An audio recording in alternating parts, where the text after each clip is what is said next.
Chapitre 27. Dans la maison de Jeanne de Chuza, Jésus et les Romaines. Jésus, grâce à un batelier qui l'a accueilli dans sa petite embarcation, débarque sur le quai du jardin de Chuza. Déjà, un jardinier l'a aperçu et accourt pour lui ouvrir le portail qui ferme aux étrangers l'entrée de la propriété du côté du lac, un grand et solide portail, mais qui est dissimulé par une haie très haute et touffue de lauriers et de buis du côté extérieur vers le lac, et de rosiers de toutes couleurs du côté intérieur vers la maison. Les splendides rosiers fleurissent, les feuillages couleur bronze des lauriers et des buis s'insinuent entre les ramilles, passent de l'autre côté ou bien par-dessus la verte barrière et font retomber leurs chevelures fleuries au-delà. À un seul endroit, à la hauteur d'un sentier, le portail est découvert et s'ouvre pour laisser ceux qui viennent du lac ou s'y rendent. La paix à cette maison et à toi, Johanna. Où est ta maîtresse? Là-bas, avec ses amis. Je vais l'appeler. Elles t'attendent depuis 3 jours, par peur d'arriver en retard. Jésus sourit. Le serviteur s'en va en courant appeler Jeanne. En attendant, Jésus marche lentement vers l'endroit que lui a indiqué le serviteur. Il admire le magnifique jardin, on pourrait dire la splendide roseraie que Chuza a fait installer pour sa femme. Roses de toutes les couleurs, tailles et formes dans cette anse à l'abri du lac, rient déjà, précoces et splendides. Il y a encore d'autres plantes à fleurs, mais la floraison n'est pas arrivée et elles occupent une place minime en comparaison des rosiers. Jeanne accourt. Elle n'a même pas posé sa corbeille à moitié remplie de roses, ni les ciseaux qu'elle avait pour la cueillette, et elle court ainsi, les bras tendus, agile et gracieuse, dans son riche vêtement de laine fine d'un rose très clair. Les plis sont retenus par des broches et des épingles ornées de filigranes d'argent sur lesquelles brillent de pâles grenats. Sur les cheveux noirs et ondulés, un diadème en forme de mitre lui aussi en argent, avec des grenats, retient un voile de byssos très léger, rose lui aussi, et qui retombe par derrière, en laissant découvertes les petites oreilles qu'alourdissent des boucles semblables au diadème. Son visage est riant. À la base du cou, qui est très fin, un collier de même facture que le reste des ornements précieux. Elle laisse tomber sa corbeille aux pieds de Jésus et s'agenouille au milieu des roses éparses pour baiser son vêtement. « Paix à toi, Jeanne, je suis venue. »« Et j'en suis heureuse. Elles aussi sont venues. Oh, maintenant, il me semble que j'ai eu tort de vous faire rencontrer. Comment ferez-vous pour vous entendre? Elles sont tout à fait païennes. » Jeanne est un peu agitée. Jésus sourit, lui pose la main sur la tête. « N'aie pas peur, nous nous entendrons très bien, et tu as bien fait. La rencontre sera fleurie de bien comme ton jardin est fleuri de roses. Ramasse maintenant ces pauvres roses que tu as laissées tomber et allons trouver tes amis. » « Oh, des roses, il y en a tant. Je faisais cela pour passer le temps. Et puis mes amies sont tellement voluptueuses. Elles aiment les fleurs comme si c'était... je ne sais. Mais je les aime, moi aussi. Tu vois que nous avons déjà trouvé un terrain d'entente entre elles et moi. Allons, ramassons ces roses splendides. » Et Jésus se baisse pour donner l'exemple. « Pas toi, Seigneur, si c'est cela que tu veux, voici, c'est fait. » Il se dirige vers une tonnelle qui est faite d'un entrelacement de rosiers de toutes les couleurs. Sur le seuil, les 3 romaines sont aux aguets, Plotina, Valeria et Lydia. La première et la dernière restent à leur place hésitantes. Valeria court dehors et s'incline en disant « Salut, sauveur de ma Faustina !» Paix et lumière à toi et à tes amis. Les amis s'inclinent sans parler. Plotina, nous la connaissons déjà, grande, imposante, avec de splendides yeux noirs, un peu impérieux, sous un front uni et très blanc, le nez droit, parfait, la bouche aux lèvres un peu épaisses mais bien faites, le menton rondelé, ensailli. Elle me rappelle certaines statues très belles d'impératrices romaines. Des bagues pesantes brillent à ses mains très belles, et de larges bracelets d'or ornent ses bras, de vrais bras de statue, aux poignets et au-delà du coude qui apparaît blanc rosé, lisse et parfait, en dehors de la manche courte drapée. Lydia, au contraire, est blonde, plus fine et plus jeune. Sa beauté n'est pas la beauté imposante de Plotina, mais elle a toute la grâce d'une beauté féminine encore un peu jeune. Et puisque nous sommes en domaine païen, je pourrais dire que si Plotina semble la statue d'une impératrice, Lydia pourrait être une Diane ou une nymphe à l'aspect aimable et pudique. Valéria, qui n'est plus désespérée comme quand nous l'avons vue à Césarée, apparaît dans sa beauté de jeune mère, aux formes pleines, mais encore très juvéniles, au regard tranquille de la mère heureuse de nourrir et de voir grandir, grâce à son lait, son enfant. Le teint rose, les cheveux châtains, elle a un sourire paisible, mais si doux. J'ai l'impression que ce sont des dames d'un rang inférieur à Plotina, et que même par leur regard, elles vénèrent comme une reine.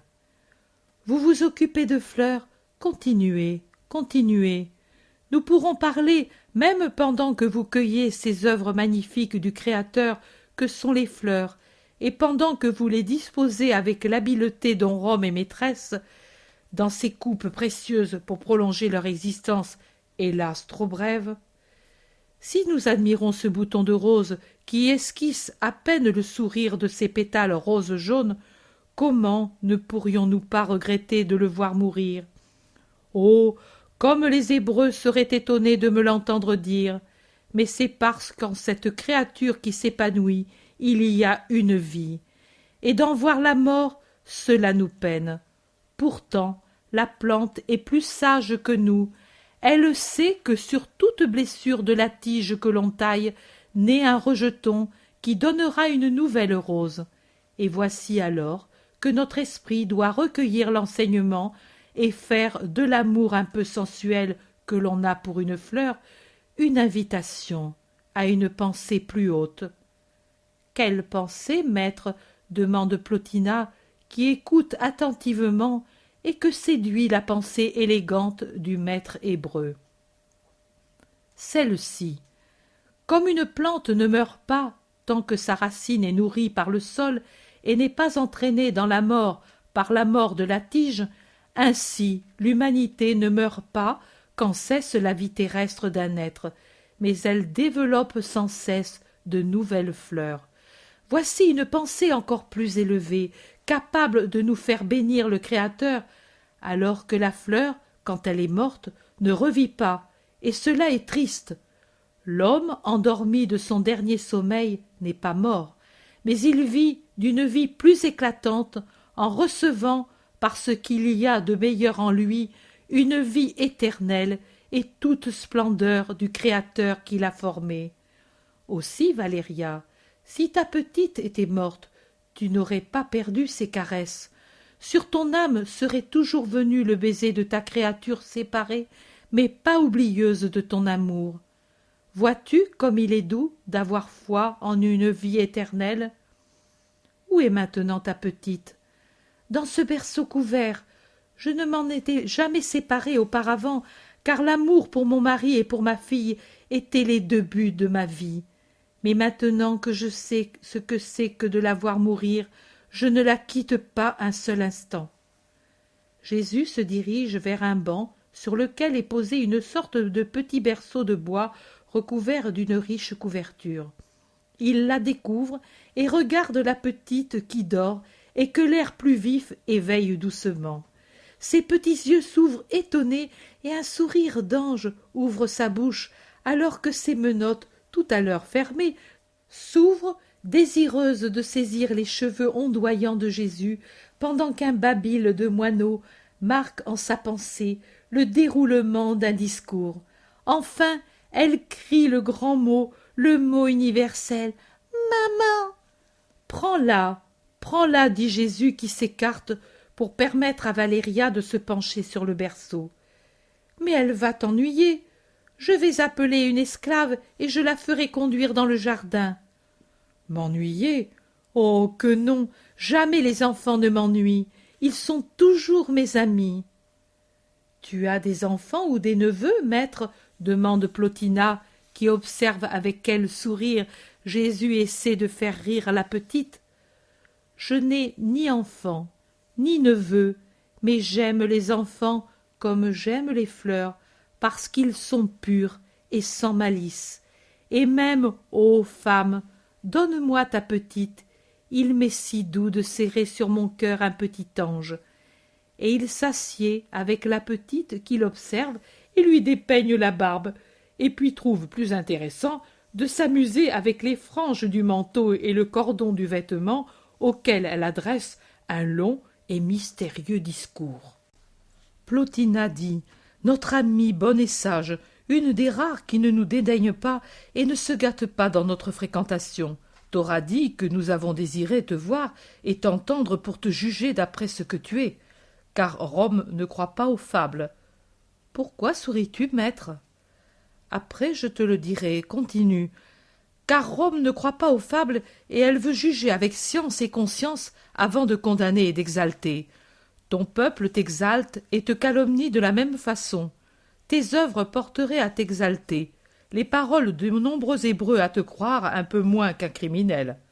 Tes paroles sont solennelles et sages comme celles d'un philosophe. Rome a beaucoup d'amour pour les doctrines des philosophes et, je dois le dire, les philosophes actuels n'ont pas une doctrine qui nous satisfasse, surtout parce que leur manière de vivre n'y correspond pas. Ils ne peuvent avoir une manière de vivre qui corresponde à leur doctrine. Parce qu'ils sont païens, n'est-ce pas ? Non, parce qu'ils sont athées. Athées, ils ont leur Dieu. Ils ne les ont même plus, femme. Je te rappelle les anciens philosophes, les plus grands. Ils étaient païens, eux aussi, mais regarde quelle élévation de vie ils ont eue. Mélangés à l'erreur, parce que l'homme est porté à l'erreur. Mais quand ils se sont trouvés devant les mystères les plus grands, la vie et la mort, quand ils ont été mis en face du dilemme honnêteté ou malhonnêteté, vertu ou vice, héroïsme ou lâcheté, quand ils ont pensé qu'en se tournant vers le mal, il en serait résulté du mal pour la patrie et pour les citoyens, voilà qu'alors, avec leur volonté de géants, ils ont rejeté loin d'eux les tentacules des mauvais polypes et, libres et saints, ils ont su vouloir le bien à tout prix, ce bien qui n'est autre chose que Dieu. Tu es Dieu, dit-on, est-ce vrai ? Je suis le Fils du Dieu vrai, fait chair en demeurant Dieu. Mais qu'est-ce que Dieu, le plus grand des maîtres, si nous le regardons ? Dieu est bien plus qu'un maître. Ne rabaissez pas l'idée sublime de la divinité en la limitant à la sagesse.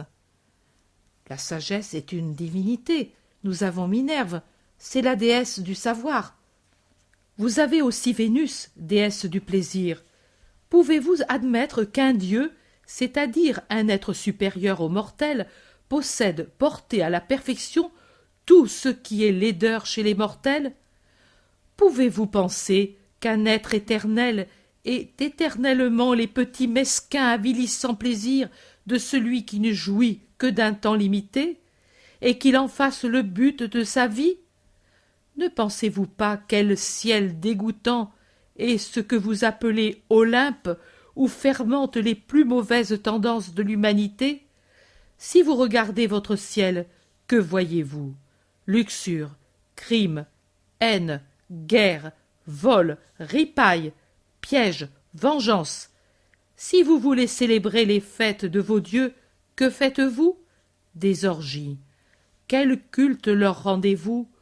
Où est la vraie chasteté de celles qui sont consacrées à Vesta ?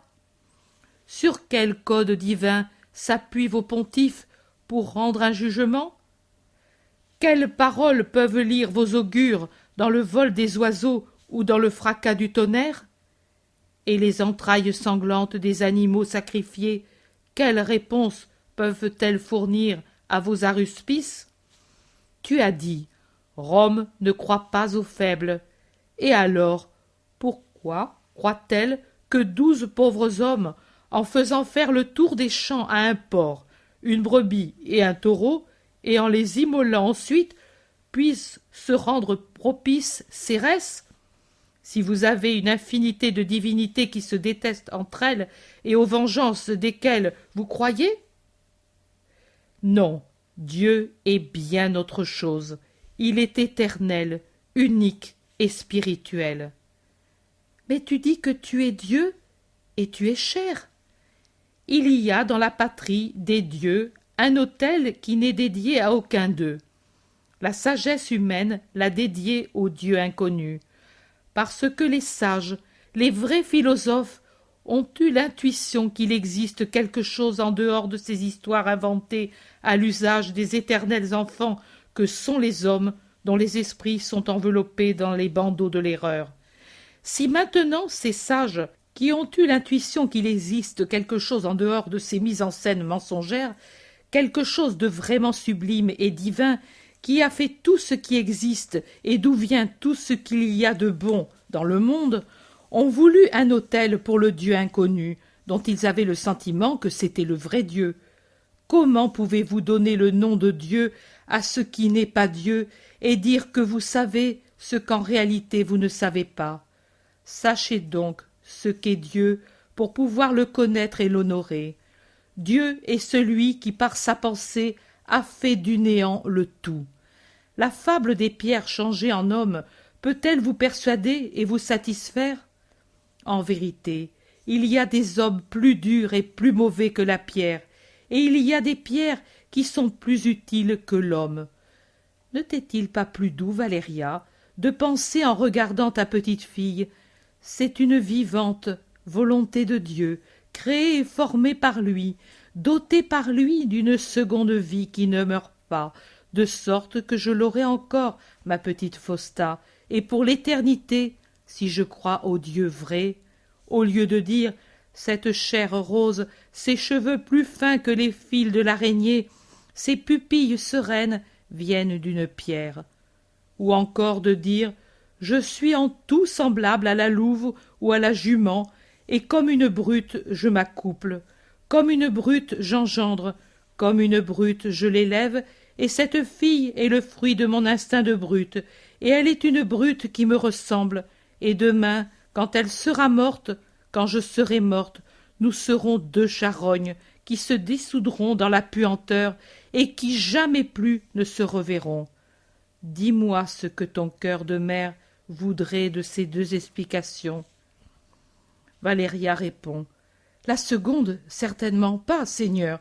Si j'avais su que Fausta n'était pas une chose qui pouvait pour toujours se décomposer, ma douleur en son agonie aurait été moins terrible, car je me serais dit « J'ai perdu une perle, mais elle existe encore, et je la retrouverai. » Tu l'as dit.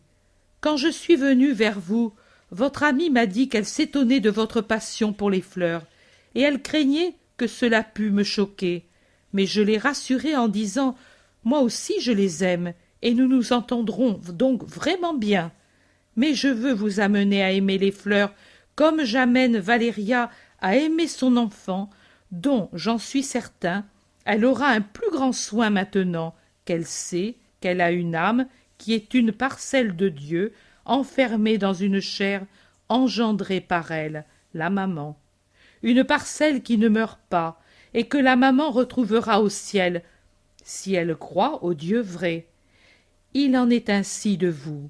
Regardez cette rose splendide. La pourpre qui orne le vêtement impérial est moins splendide que ce pétale qui non seulement est la joie des yeux pour sa couleur, mais joie du toucher pour sa délicatesse et de l'odorat pour son parfum.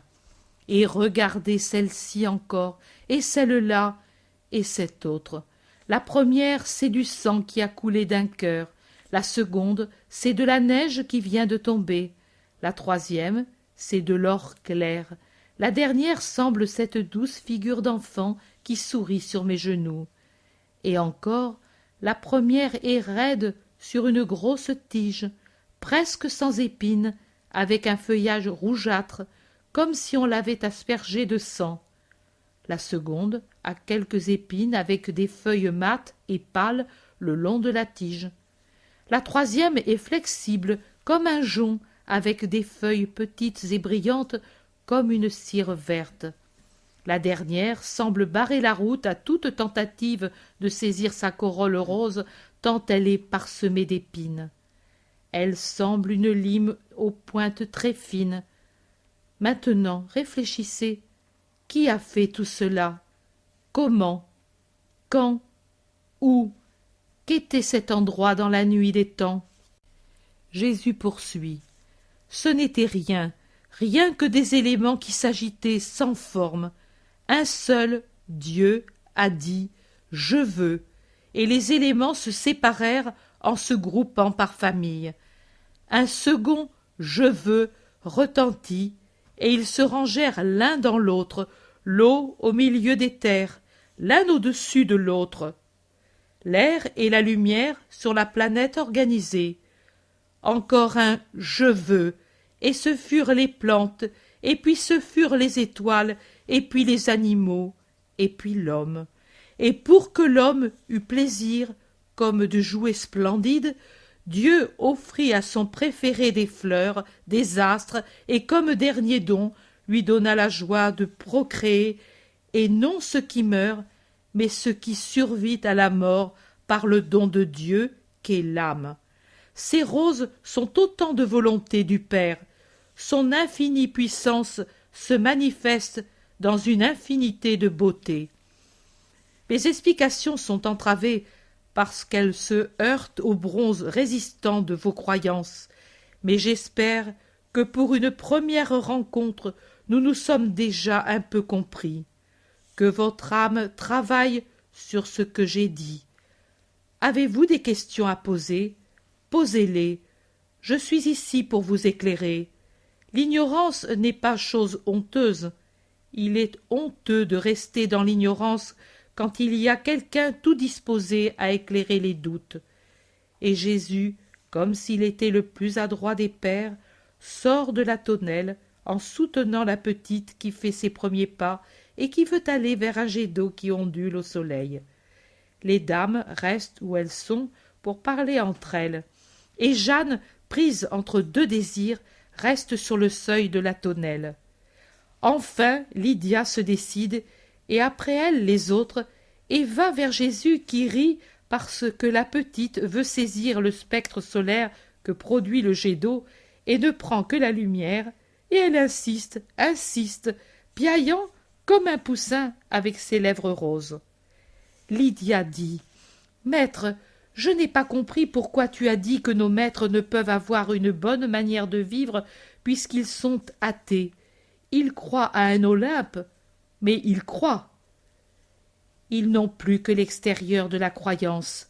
Tant qu'ils ont vraiment cru, comme les vrais sages ont cru à cet inconnu dont je t'ai parlé, à ce Dieu qui satisfaisait leur âme, même s'ils n'avaient pas de nom, même sans le vouloir, tant qu'ils ont tourné leur pensée vers cet être bien supérieur au pauvre Dieu plein d'humanité et de basse humanité que le paganisme leur avait donné, ils ont nécessairement un peu reflété Dieu.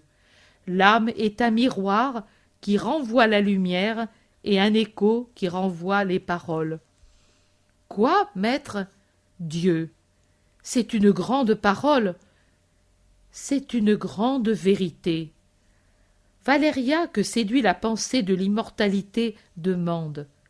Maître, explique-moi où est l'âme de ma petite. Je baiserai cet endroit comme un sanctuaire et l'adorerai, puisque c'est une partie de Dieu.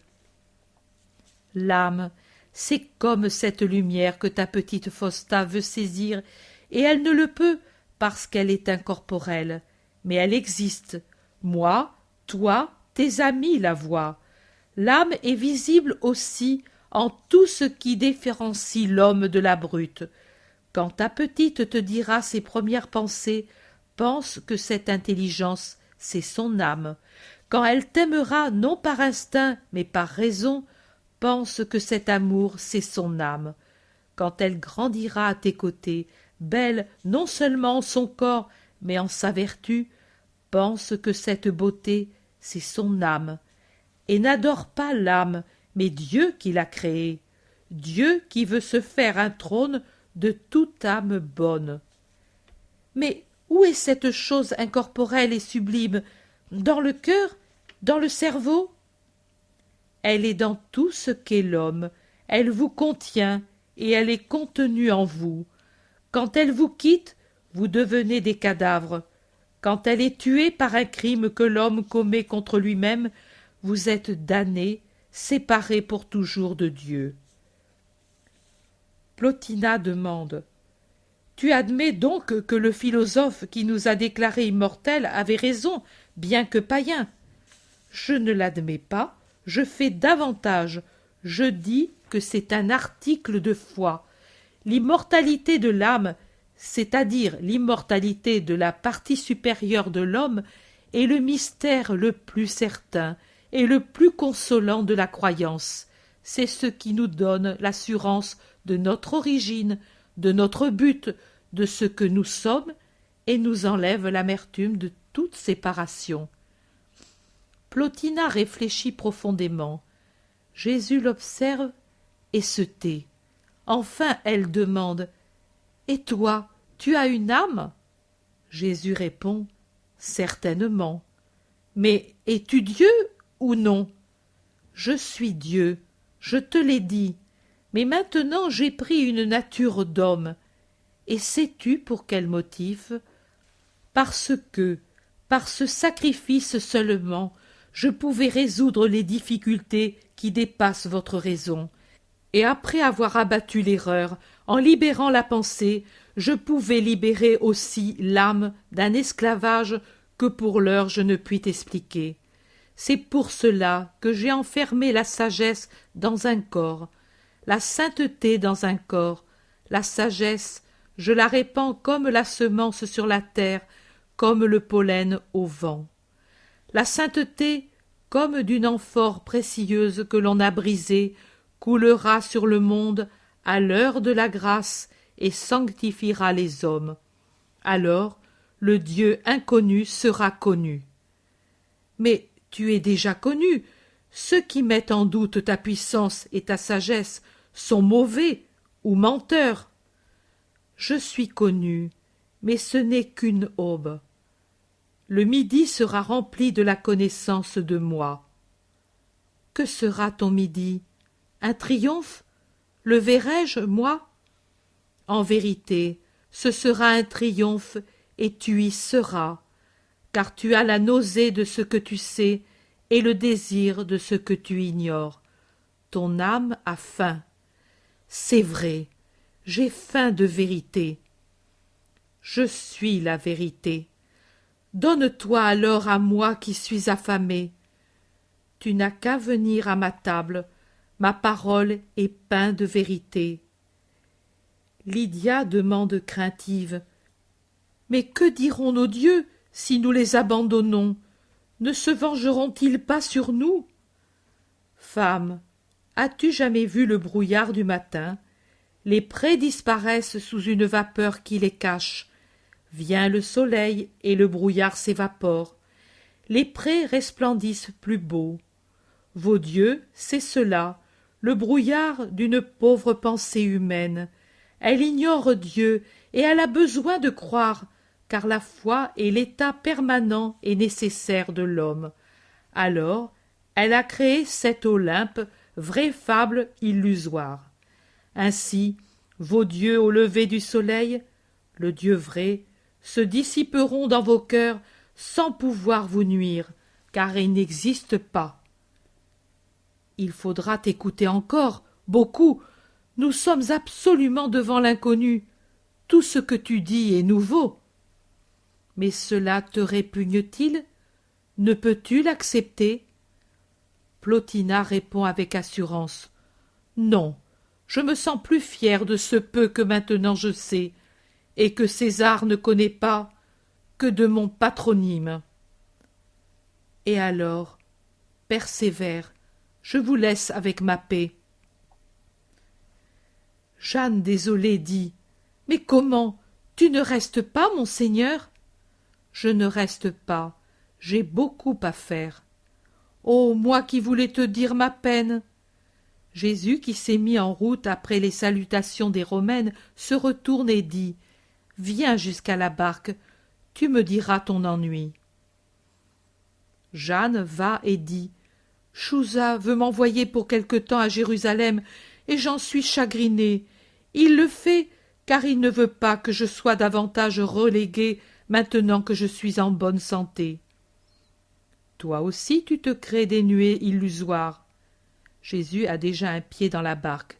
Si tu pensais qu'ainsi tu pourras me donner l'hospitalité et me suivre plus facilement, tu serais contente, et tu dirais « La bonté y a pensé ». Oh, c'est vrai, mon Seigneur, je n'avais pas réfléchi. Tu vois donc, obéis en brave épouse.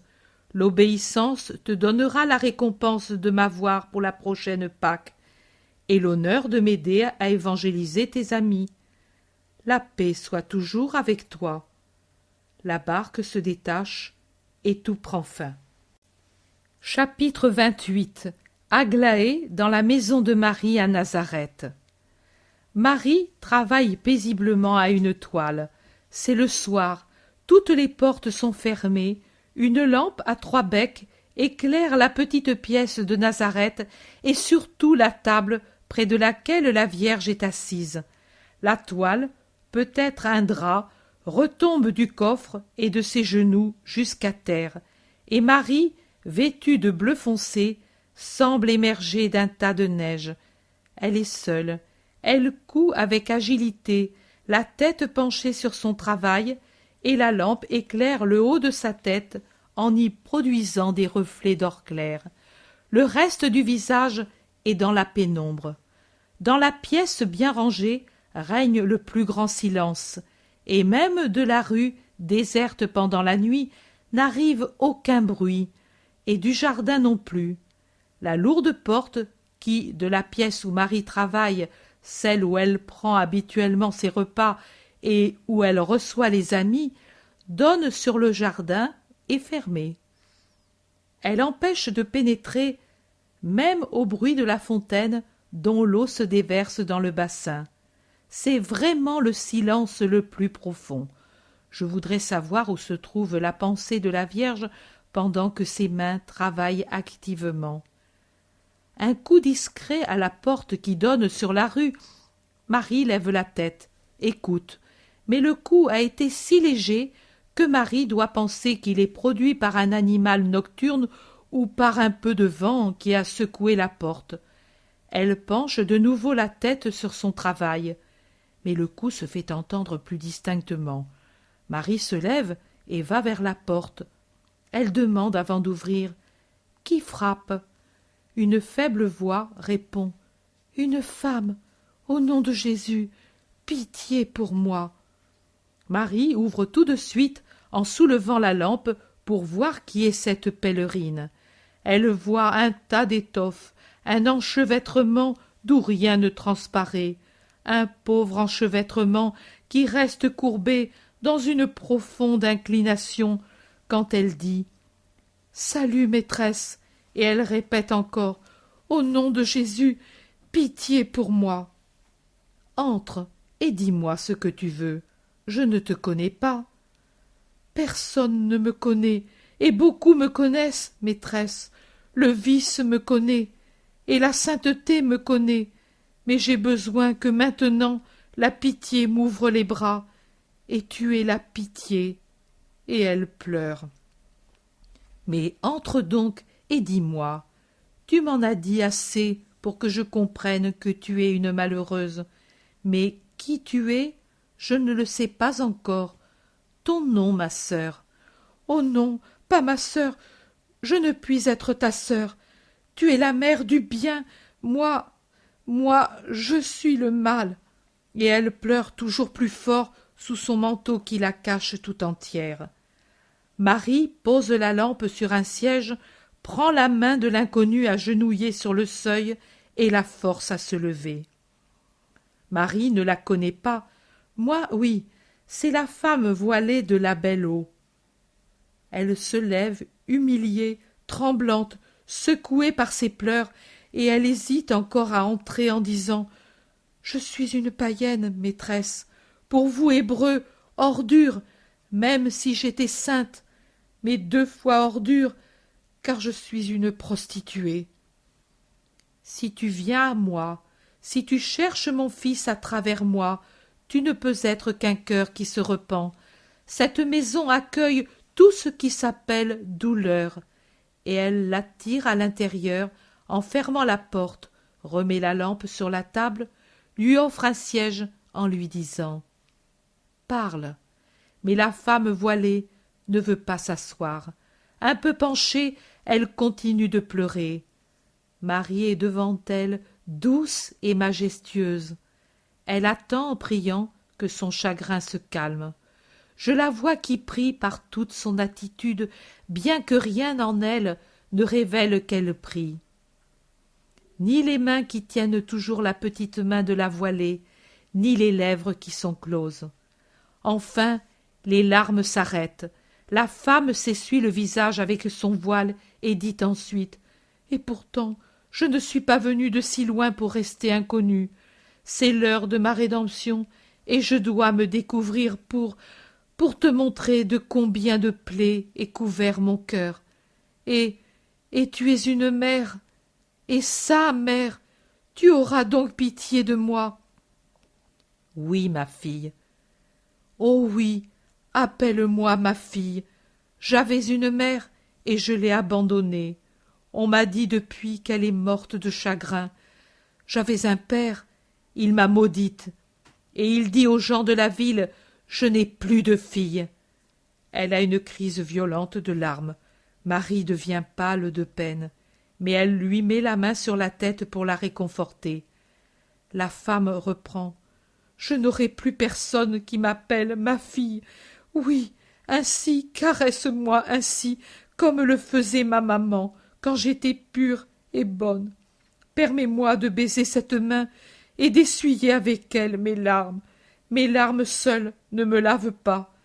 Combien j'ai pleuré depuis que j'ai compris.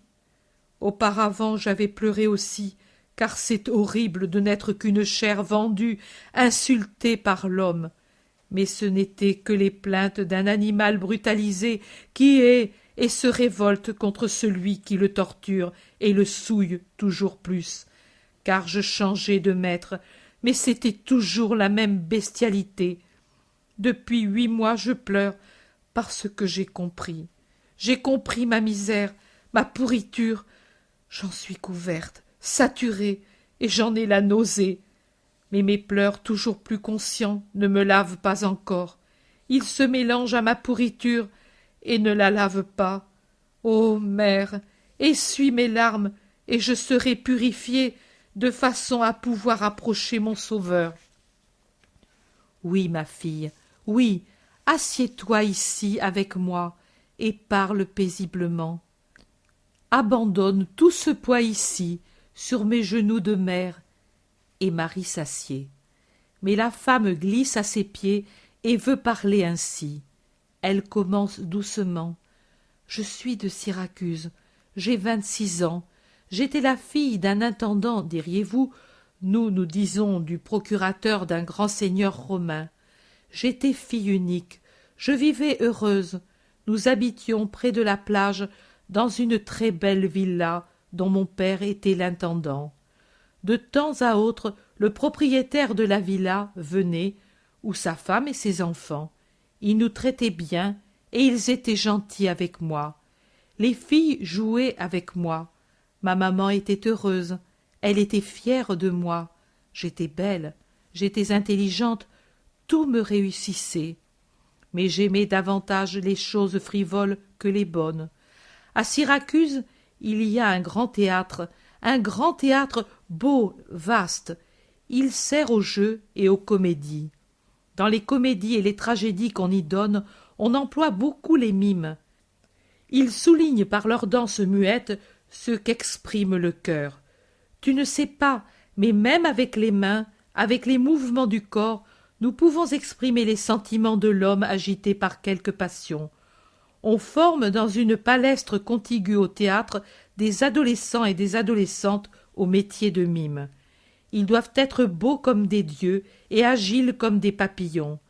J'aimais beaucoup aller sur une éminence qui dominait cet endroit et regarder les danses des mimes.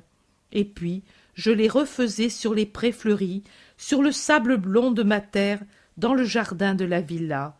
Je paraissais une statue artistique ou bien un vent qui survole, tant je savais me fixer dans des poses statuaires ou voler sans presque toucher le sol. Mes riches amis m'admiraient, et ma maman en était fière. La femme voilée parle, se remémore, revoit le passé comme en un songe, et elle pleure. Les sanglots ponctuent ses dires. Un jour, c'était en mai, Syracuse était tout en fleurs, les festivités étaient terminées depuis peu, et j'étais resté enthousiaste d'une danse exécutée au théâtre. Mes maîtres m'y avaient conduite avec leurs filles. J'avais 14 ans. Dans cette danse, les mimes devaient représenter les nymphes du printemps accourant pour adorer Cérès. Elles dansaient, couronnées de roses, vêtues de roses. De roses seulement, car leurs vêtements étaient un voile très léger, un filet de fil d'araignée sur lequel étaient éparses les roses. Dans leur danse, elles semblaient des ébés ailés, tant elles couraient avec légèreté. Leur corps splendide se voyait à travers les écharpes de voile fleuries qui formaient des ailes derrière elles. J'étudiais cette danse, et un jour, la femme voilée pleure encore plus fort. Puis elle se reprend. J'étais belle, je le suis. Regarde. Elle se dresse debout, rejetant rapidement son voile en arrière et laissant retomber son manteau. Et moi, je reste ébahi, car je vois surgir des étoffes qu'elle a repoussées, Aglaé, très belle dans son humble vêtement, avec sa simple coiffure à tresses, sans joyaux, sans étoffe de prix, une vraie fleur de chair, svelte et pourtant parfaite, avec un très beau visage, brun clair, et des yeux veloutés, mais pleins de feu. Aglaé se remet à genoux devant Marie. J'étais belle pour mon malheur, et j'étais folle. Ce jour-là, je m'habillai avec des voiles. Les filles de mon maître m'aidèrent. Elles aimaient me voir danser. Je m'habillai dans un coin de la plage blonde, en face de la mer azurée. Sur la plage déserte en ce lieu, il y avait des fleurs sauvages, blanches et jaunes, au parfum pénétrant d'amandier, de vanille, de chair à peine pure. Des agrumes, il arrivait aussi des bouffées de parfums pénétrants. Les roses de Syracuse exhalaient leurs odeurs, et aussi la mer, et aussi le sable. Le soleil faisait exhaler des odeurs de toutes choses. Un vague sentiment de panique me montait à la tête. Je me sentais nymphe, moi aussi, et j'adorais, quoi, la terre féconde, le soleil qui l'a fécondée, je ne sais. Païenne parmi les païens, je crois que j'adorais le sens, mon roi despotique, que je ne pensais pas avoir en moi, mais qui était puissant, plus qu'un dieu. Je me couronnais de roses que j'avais prises dans le jardin, et je dansais. J'étais ivre de lumière, de parfum, du plaisir d'être jeune, agile et belle. Je dansais, et on me vit. Je vis qu'on me regardait, mais je n'eus pas honte de paraître nue devant les yeux avides d'un homme. Au contraire, je me complus à surfaire mes vols. Le plaisir d'être admirée me donnait vraiment des ailes, et ce fut ma ruine. 3 jours après, je restai seule, car les maîtres étaient partis pour regagner leur demeure patricienne de Rome. Mais je ne restai pas à la maison. Ces 2 yeux admirateurs m'avaient dévoilé autre chose que la danse. Ils m'avaient dévoilé le sens et le sexe. Marie a un geste involontaire de dégoût qu'Aglaé remarque. « Oh, mais tu es pure, et peut-être je suis pour toi un être répugnant. » « Parle, parle, ma fille, il vaut mieux que ce soit à Marie qu'à lui. Marie, c'est la mère qui lave. Oui, il vaut mieux que ce soit à toi, c'est ce que je me suis dit aussi quand je sus qu'il avait une mère. Car tout d'abord, le voyant si différent de tout autre homme, le seul qui soit tout esprit, maintenant je sais que l'esprit existe et ce que c'est. Tout d'abord, je n'aurais pu dire de quoi était fait ton fils, ainsi pur de sensualité, tout en étant homme, et en moi-même je pensais qu'il n'avait pas de mère, mais qu'il était descendu ainsi sur la terre pour sauver les horribles misères dont je suis la plus grande. Tous les jours je revins en cet endroit, espérant revoir cet homme jeune, brun, beau. Et après quelque temps je le revis. Il me parla. Il me dit « Viens avec moi à Rome, je t'amènerai à la cour impériale, tu seras la perle de Rome. » Je dis « Oui, je serai ton épouse fidèle. Viens chez mon père. » Il se mit à rire moqueur et me donna un baiser. Il dit « Non, pas épouse, mais déesse, et moi ton prêtre. Je te dévoilerai les secrets de la vie et du plaisir. » J'étais folle, j'étais jeune, mais bien que jeune, je n'ignorais pas ce qu'est la vie. J'étais rusée, j'étais folle, mais pas encore dépravée, et je fus dégoûtée de sa proposition. Je m'échappai de ses bras et courus à la maison, mais je n'en parlai pas à ma mère. Et je ne sus pas résister au désir de le revoir. Ses baisers m'avaient rendue encore plus folle, et je revins. J'étais à peine revenue sur cette plage solitaire qu'il m'embrassa, me baisant avec frénésie, une pluie de baisers, de paroles amoureuses, de questions. Est-ce que tout n'est que dans cet amour? N'est-ce pas plus doux que le lien du mariage? Que veux-tu d'autre? Peux-tu vivre sans cela? Ô mère, je m'enfuis le soir même avec le dégoûtant patricien. Je fus un chiffon piétiné par son animalité. Non pas déesse, fange, non pas perle, fumier. Il ne me révéla pas la vie, mais l'ordure de la vie, l'infamie, le dégoût, la douleur, la honte, l'infinie misère de ne même plus m'appartenir. Et puis la chute totale. Après 6 mois d'orgie, fatigué de moi, il passa à de nouveaux amours, et je fus dans la rue. J'exploitai mes talents de danseuse. Je savais désormais que ma mère était morte de chagrin. Je n'avais plus de maison, plus de père. Un maître de danse m'accueillit dans son gymnase. Il me perfectionna, il m'exploita, il me lança comme une fleur au courant de tous les arts sensuels au milieu du patriciat corrompu de Rome. La fleur déjà souillée tomba dans un égout.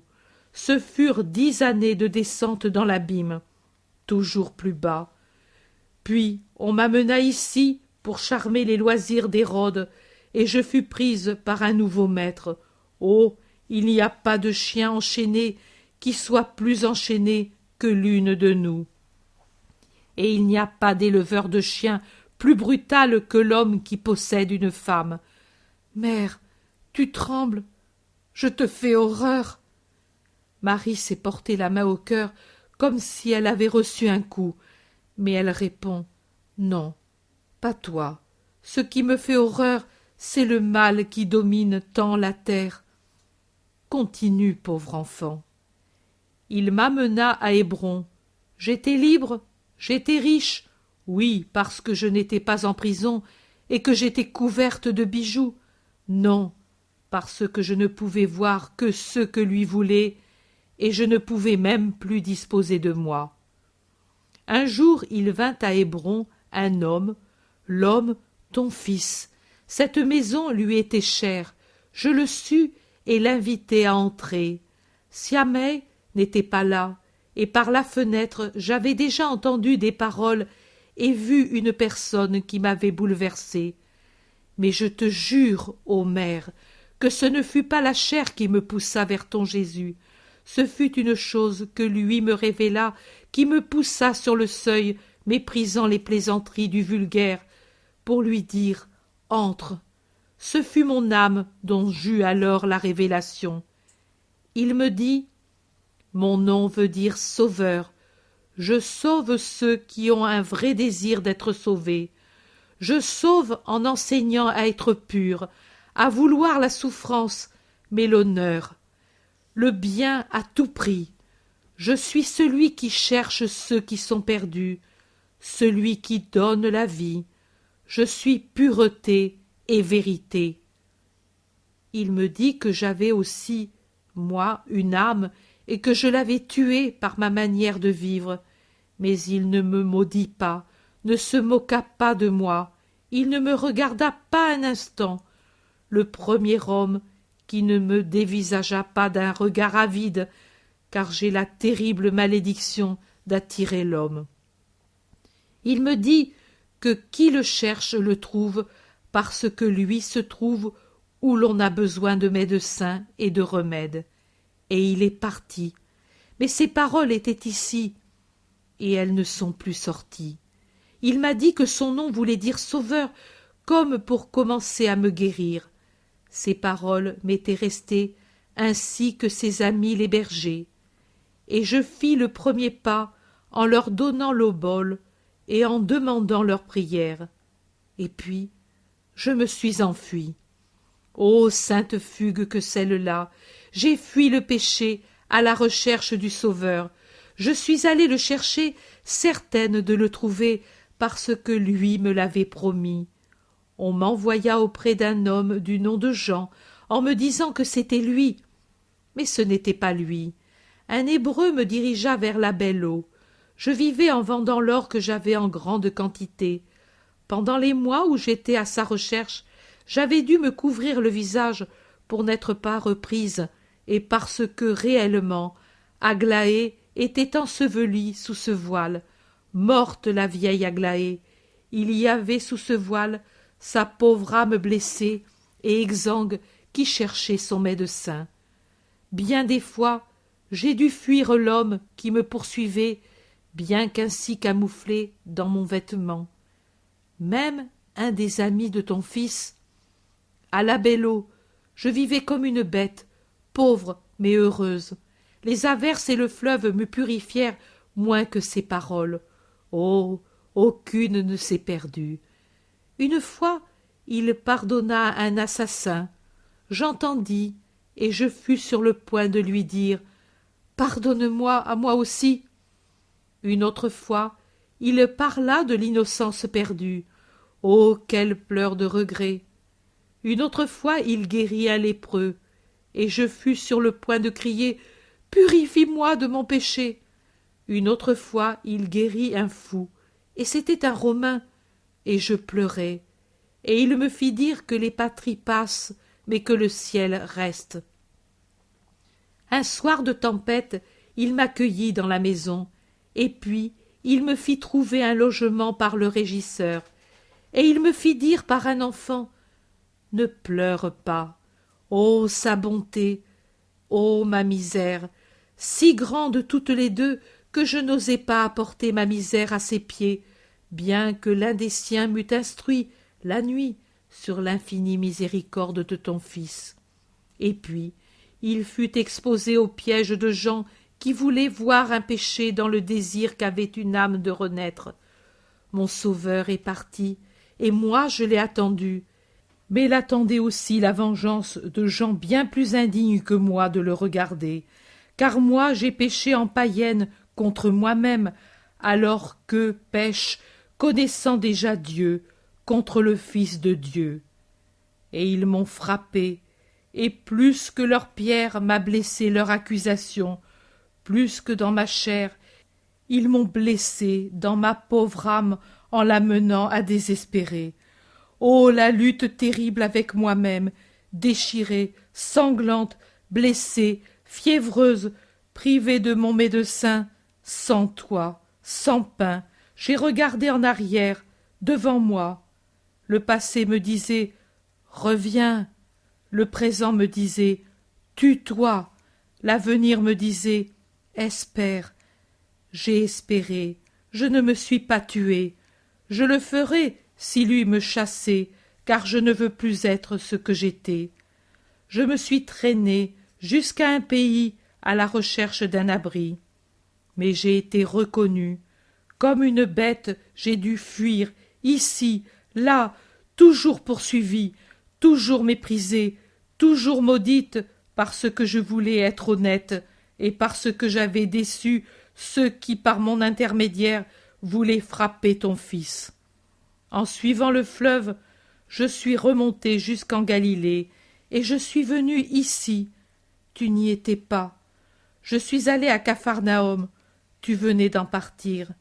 Mais un vieil homme m'a vu, un de ses ennemis, et il m'a fait un texte d'accusation pour lui, ton fils.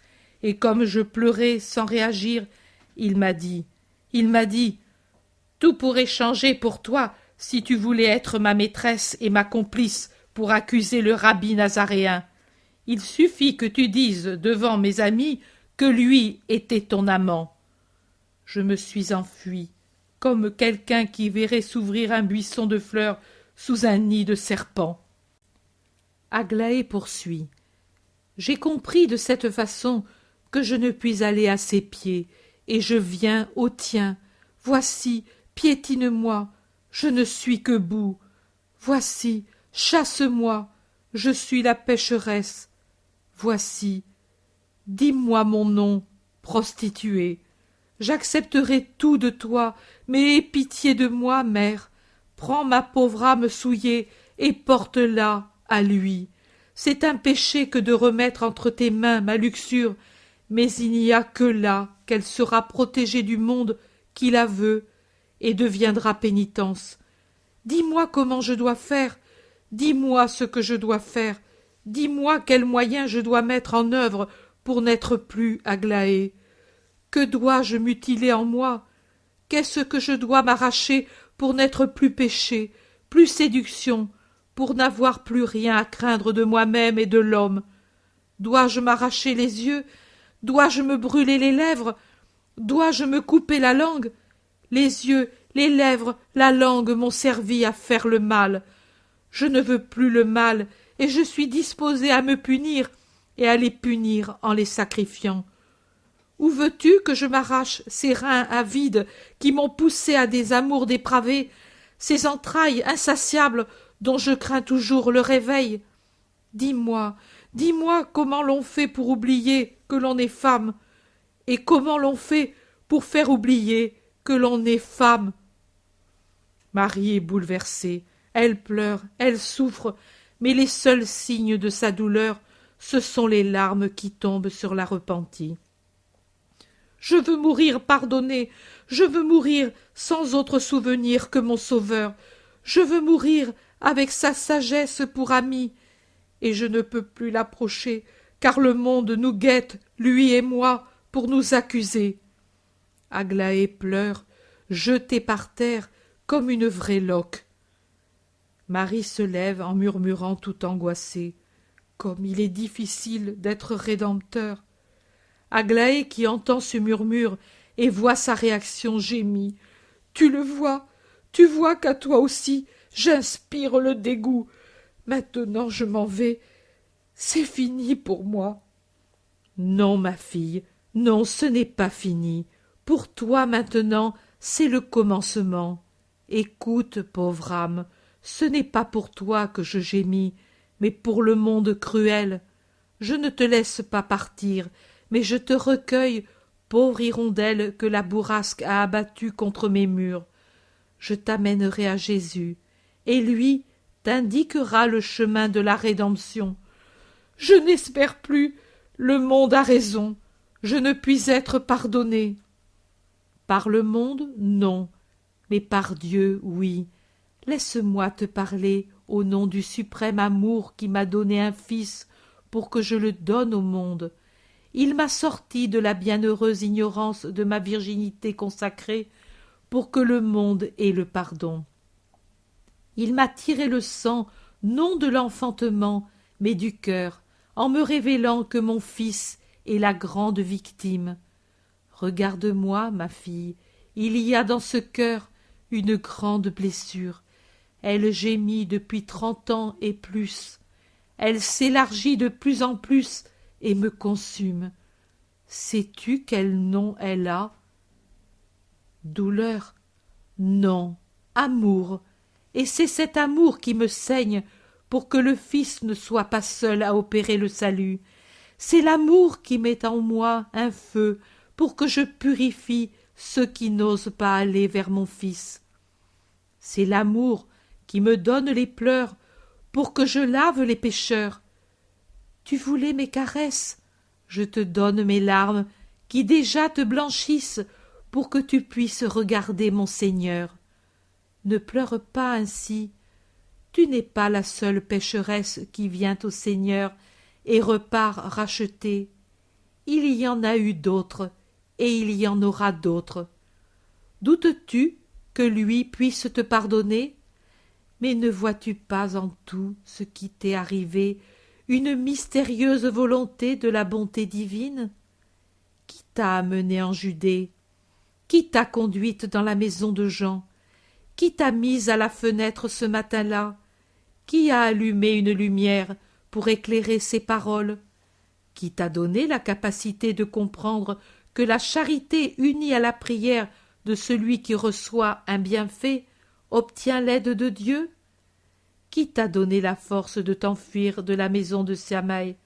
Qui t'a donné la force de persévérer les premiers jours jusqu'à son arrivée? Qui t'a conduite sur sa route? Qui t'a rendu capable de vivre en pénitente pour purifier toujours plus ton âme?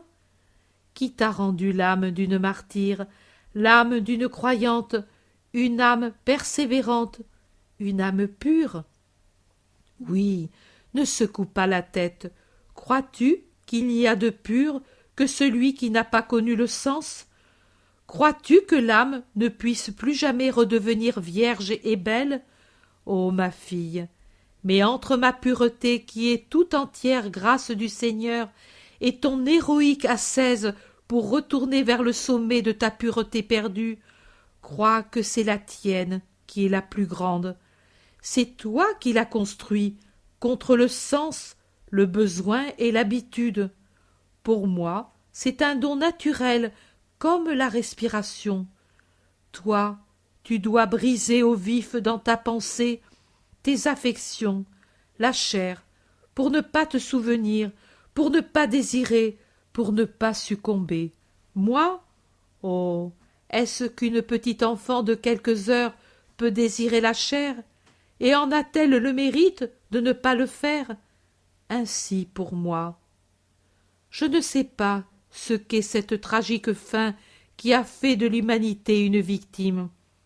Je ne sais autre chose que la très sainte fin de Dieu. Mais toi, tu ne la connaissais pas, et c'est par toi-même que tu l'as apprise. Mais toi, l'autre fin, tragique et horrible, tu l'as domptée pour l'amour de Dieu, ton unique amour maintenant. Souris, fille de la miséricorde divine, mon fils fait en toi ce qu'il t'a dit à Hébron. Il l'a déjà fait. Tu es déjà sauvé, car tu as eu la volonté sincère de te sauver, parce que tu as appris la pureté, la douleur, le bien. Ton âme est revenue à la vie. Oui, il te faut sa parole pour te dire au nom de Dieu, tu es pardonné. Moi, je ne peux la dire, mais je te donne mon baiser comme une promesse, comme un commencement de pardon. Ô Esprit éternel, un peu de toi est toujours en ta Marie. Permets qu'elle te répande, Esprit sanctificateur, sur la créature qui pleure et espère. Au nom de notre Fils, ô Dieu d'amour, sauve celle qui attend de Dieu le salut. Que la grâce dont l'ange m'a dit que Dieu m'a comblée se pose miraculeusement sur celle-ci et la soutienne jusqu'à ce que l'absolve Jésus, le Sauveur béni, le Prêtre suprême, au nom du Père, du Fils et de l'Esprit. Il fait nuit, ma fille, tu es fatiguée et brisée. Viens, repose-toi, demain tu partiras. Je t'enverrai dans une famille de gens honnêtes, car ici il vient maintenant trop de monde. Et je te donnerai un vêtement tout comme le mien. On te prendra pour une Israélite. Je dois revoir mon fils en Judée, car la Pâque approche, et la nouvelle lune d'avril, nous serons à Béthanie. Je parlerai alors de toi. Viens à la maison de Simon le Zélote, Tu m'y trouveras, et je te conduirai à lui. » Aglaé pleure encore, mais paisiblement. Elle s'est assise par terre. Marie aussi s'est assise de nouveau. Aglaé met sa tête sur les genoux de Marie et baise sa main. Puis elle gémit. « On me reconnaîtra. » « Oh non, ne crains pas. Ton vêtement était désormais trop connu, mais je te préparerai pour ce voyage que tu feras vers le pardon, et tu seras comme la Vierge qui va à ses noces, différente et inconnue à travers la foule ignorante du rite. Viens, j'ai une petite chambre près de la mienne. Elle a abrité des saints et des pèlerins désireux d'aller vers Dieu. Elle t'abritera toi aussi. » Aglaé veut reprendre son manteau et son voile. « Laisse-les, ce sont les habits de la pauvre Aglaé perdue. Elle n'existe plus, et d'elle il ne doit même pas rester ce vêtement. Il a reçu trop de haine, et la haine fait mal autant que le péché. » Elles sortent dans le jardin obscur, elles entrent dans la petite chambre de Joseph. Marie allume la lampe qui est sur une petite table, caresse encore la repentie, ferme la porte, et avec sa triple flamme s'éclaire pour voir où elle peut porter le manteau déchiré d'Aglaé pour qu'aucun visiteur ne le voie le lendemain.